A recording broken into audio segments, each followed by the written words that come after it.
In this video, I'm going to be sharing 5 tips to getting cinematic footage from the OVO X1 Pro Max drone. Flying the drone used to be a complicated thing in the past, especially when you're traveling solo. I mean, you can get aerial views all day, but sometimes you just want to capture yourself in the aerial shot. Also, not every creator is interested in flying the drone. Some creators just want to travel and share their experience with the world. This is where the OVO X1 Pro Max drone comes in. It's an 8K self-flying drone with AI tracking.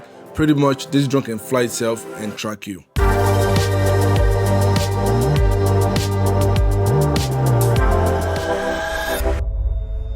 I've been flying drone for some time now, and I've been using this drone for the past 3 weeks. I've been playing around with it. I've gotten a lot of really cool cinematic shots, and I mean, you'd know this already, but my favorite feature from this drone really is the fact that it can track itself. So I do want to get to the very first tip. The very first tip to getting cinematic footage from the drone is to actually change the settings, right? Because this is an 8K drone.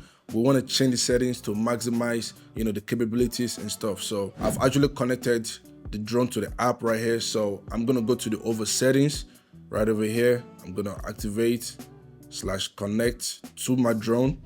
And once it's connected, I'm going to head over to the settings. We have a lot of flight modes on the drone. So as you can see right here, I have a mixed settings. So some I have 8K for the resolution, some I have 4K and stuff. So we're just gonna go ahead to a couple of them. So for example, in the OVO, I'm going to go ahead and change the resolution to 8K. Well, it's already at 8K because I've already messed with the settings. But pretty much you wanna shoot at the highest resolution possible, right? So I have it right here at 8K, 30 frames per second. Now, some people would like to shoot in 24 frames per second, depending on your preference, right? 24 frames is pretty good as well. But I like 30 frames because I usually shoot 30 frames for real time and 60 frames if I want to get slow motion shots. Now, if you want to get slow motion shots in 60 frames, you will need to film in 4K 60, right? But for the purpose of this video, we're going to be shooting at 8K 30 frames per second right over there. And now I'm going to head over to the other settings. First, I'm going to make sure that I'm at 30 frames per second for the frame rate. And I'm going to make sure I have my resolution at the highest resolution possible. So depending on the mode, for example, the follow mode, the highest resolution I can shoot is 4K, so I'm going to set it to 4K. Also, I'm going to make sure the shooting mode is in normal. So that's the very first setting to getting cinematic footage with this drone. Tip number 2 is the flight settings, which actually goes with the camera settings as well. So on the app, there are 2 types of settings. We have the camera settings and we have the flight settings. So the camera settings is designed for you to be able to change the resolution and the frame rate and the video shooting video mode and other stuff. But the flight settings is where it really gets interesting, and this is actually my favorite part, because in the flight settings, this is where we're going to be controlling how the camera and the drone actually moves while it's tracking us. For example, I'm going to go to the zoom out mode, and in the zoom out mode, as you can see right here in the flight settings, we have the distance, attitude, and also the target tracking. So in the distance, right now I have it at 30 feet because when I played around to get something more cinematic, I figured that I want the drone to go further away as much as possible, right? So I have it at 30 feet right now. And then this is actually the most important part of getting cinematic footage, is to change the altitude, right? So rather than getting a flat shot, you want to play around with either rise or lower. We're also going to go to my second favorite mode, which is the orbit. And in the orbit, you can see right here, I have my radius at 20 feet. I have the angle at 360. And one more thing for the orbit is you want to change your orbit direction, right? So right now I have my counterclockwise. Depending on the feel of what you're going for, you can either have it at counterclockwise, which pretty just means that it's going to go against the clock, right? And if you have it clockwise, it's gonna go in the direction of the clock. And while we're on the flight settings, I do want to talk about the bird's eye. This is one of the most cinematic shots for me in this drone. So right here, I just went over to my flight settings for the bird's eye, and at the altitude, you can see that I have it at 30 feet, right? I did want it to try 50 feet. I haven't tried it yet, but I've just pretty much maxed everything at 30 feet right now because it has been windy. I live in Maryland and it's been very windy. I also traveled to Ochiro, Jamaica, and it was very windy as well. So I didn't want to take the drone up too high when it's windy, but definitely I've been able to get really good cinematic shots at 30 feet on the bird eye, and also the rotation speed, right? So you can either have it at no rotation or you can go from slow to fast.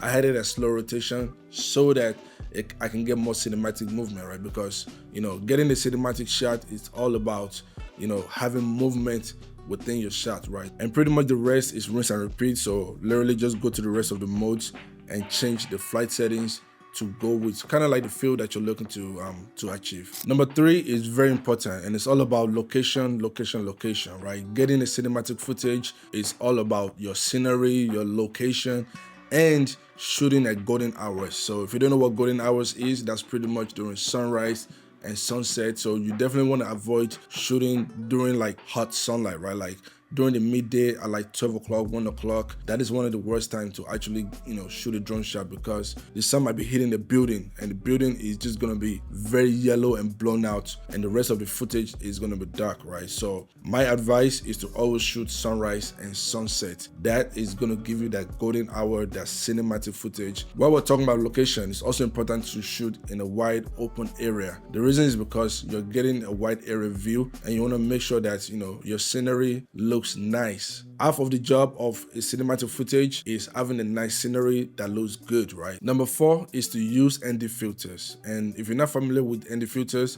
these are pretty much like sunglasses for your cameras, right? So, a lot of time on a sunny day when the sun is harsh, you want to wear sunglasses so that it doesn't burn your eyes. The concept is pretty much the same for your camera. You want to use ND filter anytime you're shooting outdoor. Now, when it comes to ND filters, there are different stops and different levels for ND filters. So right now, I have the ND8. I usually use ND8 or ND16 for the most part, unless you are like a very harsh condition on top of the mountain and it's super sunny.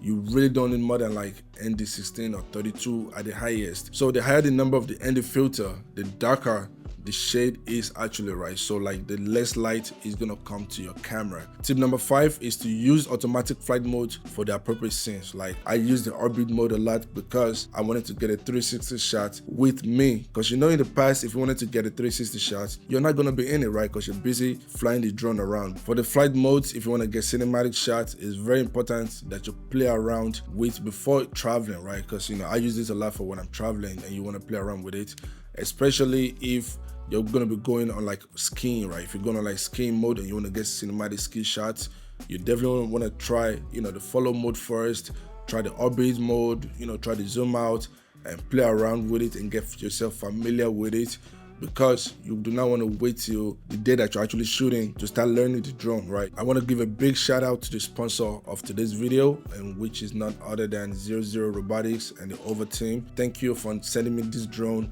to check it out and be able to give you guys a tutorial on how to get cinematic shots with this drone. I have been using it for some time now, for the past 3 weeks, and this is something that's really incredible. Having the 8K feature and the ability to actually track myself. I went to Jamaica with this drone and it was the highlight of my event. Everybody was like, whoa, what is this? I'll see you in the next video. Don't forget to hit the like button, subscribe, and share this video with a friend. Let's go.